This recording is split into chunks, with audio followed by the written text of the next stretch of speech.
Well, yesterday the Lok Sabha passed the historic Right to Education Bill 2009, which entitles free and compulsory education to children in the age group of 6 to 14. The Rajya Sabha has already passed the bill, but in order to meet its commitment and to double the enrollment ratio, India needs 4,000 to 6,000 new schools every year for the next 25 years. But does the government have the resources and the ability to deliver on this promise? Well, to assess this, joining us now on the show, Mr. Satya Narayanan, Chairman of Career Launcher.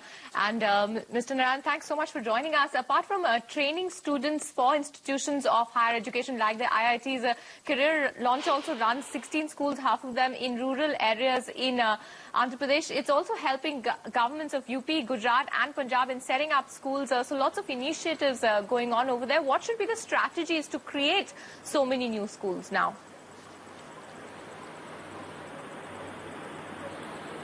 You're talking about strategy that the government should have, or yes, sir. Or what's the way forward at this point? The first and foremost thing to perhaps appreciate is that at least the topic of education has begun to compete with mainstream topics in newspapers and news channels, etc. Unfortunately, this should have happened about a decade ago. But even if I give that benefit of doubt for intent to the policymakers, we need to quickly get up and run towards the strategies for implementation. How do we create capacities? What mechanism would we adopt to make this effective on the ground? Unfortunately, the Right to Education Bill still is extremely input-centric. The outcomes based on which a parent puts his child into a school, those outcomes are completely unaddressed even now. So I would say in a nutshell, we need to worry a lot about how do we deliver on this promise of RTE. But Satya, the private sector has a role to play, and companies like yours have been sort of venturing into providing education at the primary level as well. Now, what's the role of the private sector, and do you see a role for PPP in this?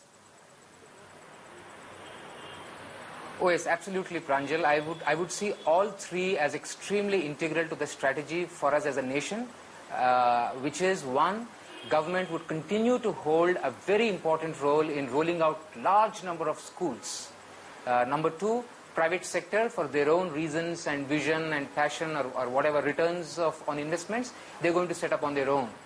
And then right in the middle of that is going to be a very strong PPP-led programs, because we can and we must as a nation bring together the best of what the government can bring in and the enterprise, the management, the technology that the private sector or the entrepreneurship can bring in.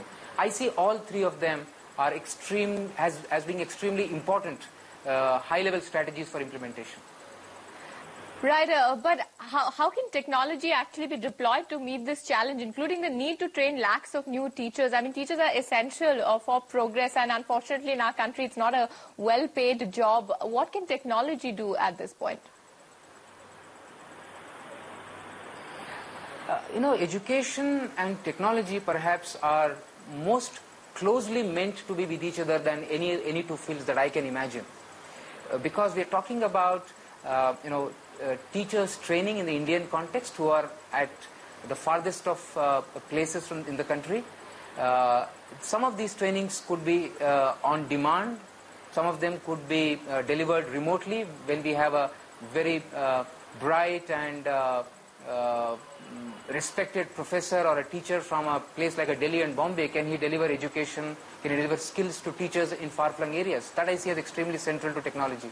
ICT is going to be a very important enabler for quality to go up. The benchmark of education can go up when we try to give aids to a teacher and not try to replace teacher with technology. So the technology must be brought in to enhance effectiveness and to enhance quality of delivery inside the classrooms. And there are hundreds of very successful examples globally that we can borrow, and some of them are working even very effectively in India. One final question, Satya. What is the policy change that you would want to make it easier and to make it more comfortable for private sector to invest in primary schools, not just in urban areas where it's fairly, remunerative, but also in the rural areas? A couple of them, Pranjal.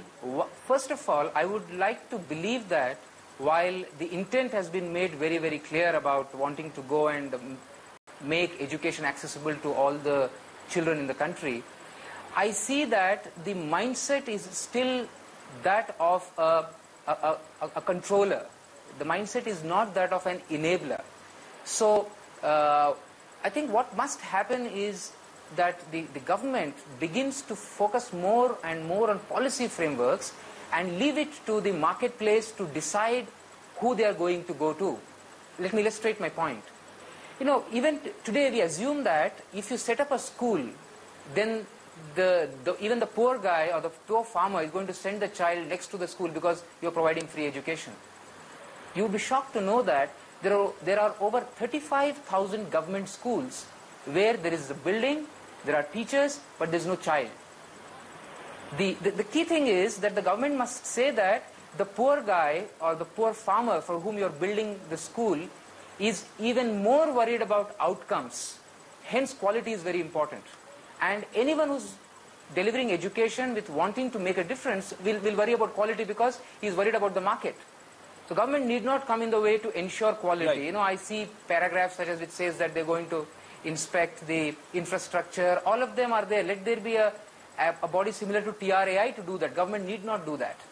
And the government focuses on policy frameworks. We are still very silent on skills. 90% of our children drop out by the time they get to 14 years of age. What are we doing to integrate skills into schooling at the age of 12, 13 and 14? As plumber, as an electrician, as a small entrepreneur, those must be integrated as well. Right, Satya, thanks very much. There's still a long way to go for education sector. Right to Education Bill is clearly a good step forward, but a lot of gaps to be filled. Thanks for joining us. Let's talk about inflation now. Inflation for the week ended July 25 is expected to inch up to a negative 1.50% as compared to negative 1.54% in the week ago period. Inflation is estimated to remain in the negative territory due to a high statistical base impact of last year. A UTVI poll of 10 economists has indicated the central bank has already raised its inflation estimate for 2009-10 to 5% by March compared to 4% in its April policy. A weak monsoon is also likely to add pressure on the inflation by the end of this year, while there are also concerns over the substantial difference between wholesale prices and consumer prices.